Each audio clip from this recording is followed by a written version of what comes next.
Hello everyone, সবাই কেমন আছো? আশা করছি সবাই খুব ভালো আছো আর আমিও খুব ভালো আছি। আর আজকে আবারও একটা নতুন ভিডিও নিয়ে চলে এসেছি।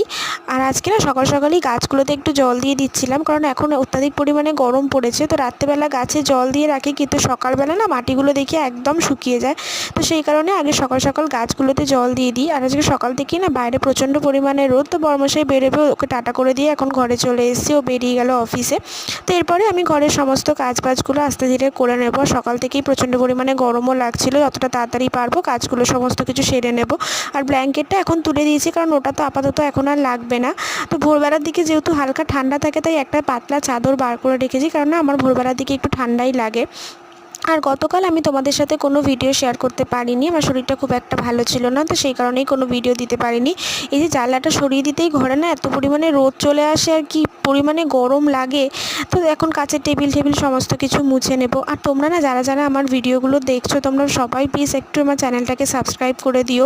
আর তোমরা কে কোথা থেকে আমার ভিডিও দেখো বা আমার ভিডিও তোমাদের কেমন লাগে, সবাই প্লিজ আমাকে একটু কমেন্ট করে জানিও। সেইভাবেই আমি তোমাদের সাথে আরও নতুন নতুন ভিডিও শেয়ার করব, বা তোমরা কীরকম ধরনের ভিডিও দেখতে চাও, তো সেরকমই ভিডিও আমি তোমাদের সাথে শেয়ার করার চেষ্টা করব। তোমরা প্লিজ আমাকে কমেন্ট করো সবাই। তো ঘরের সমস্ত কাজবাজগুলো এখন তাড়াতাড়ি করে সেরে নিচ্ছি, কারণ এরপর বেশি বেলা হয়ে গেলে আরও গরম লাগবে, তখন বেশি কষ্ট হবে। তো বারান্দাটা মুছে নিয়েছি, তারপরে স্নান টান করে এখন চলে এসে। আর এখন না মুখে একদম বেশি ক্রিম ট্রিম দেওয়া যায় না, এত পরিমাণে ঘাম হয় গরমে। আর কালকে আমি অলরেডি হেয়ার ওয়াশ করে নিয়েছিলাম, আজকে সময় হবে না বলে। তো একটুখানি সিরামটা জাস্ট অল্প করে চুলে দিয়ে নিলাম, কেন কি চুলে এখন দুদিন একদিন ছাড়াই না শ্যাম্পু দিলে একদম চুলটা যেন কীরকম হয়ে যায়। আর ঘাম বসে তো চুলের মধ্যে, মাথাটা প্রচণ্ড একটা অস্বস্তি লাগে।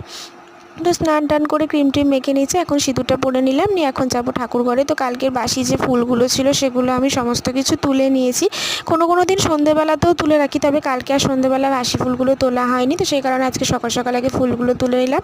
তারপরে ঠাকুরের জায়গাটা ভালো করে পরিষ্কার কাপড় দিয়ে মুছে নিয়েছি সুন্দর করে। পুজো করতে যেটুকুনি যা সময় লাগে, তো সমস্ত কিছু গুছিয়ে গাছিয়ে নিয়ে আমার পুজোটাও দেওয়া কমপ্লিট হয়ে গেছে। আর আমি তো সোমবার দিনই একটু ফুল নিয়ে এসেছিলাম, তো সেই ফুলটাও ছিল অনেকটাই পরিমাণে, এখন না ফুলগুলো দেখছি থাকছেও।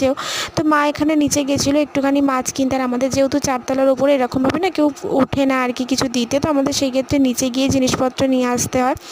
তো এখানে জামাকাপড় কিছু কাচা হয়েছিল, প্রত্যেক দিনই এখন জামাকাপড় কাচতে হচ্ছে, তো সেগুলোই কেচে নিয়েছে। আর মা আজকে যেই মাছ দুটো নিয়ে এসে এখানে রেখে দিয়েছে, তো মাছগুলো মা পরে ভালো করে কেটে কেটে নেবে আর কি। তো মা তারপরে একটু দোকানেও গেছিলো। আর আজ ব্রেকফাস্টের জন্য আমি এখানে বানাচ্ছি হচ্ছে ডিম টোস্ট।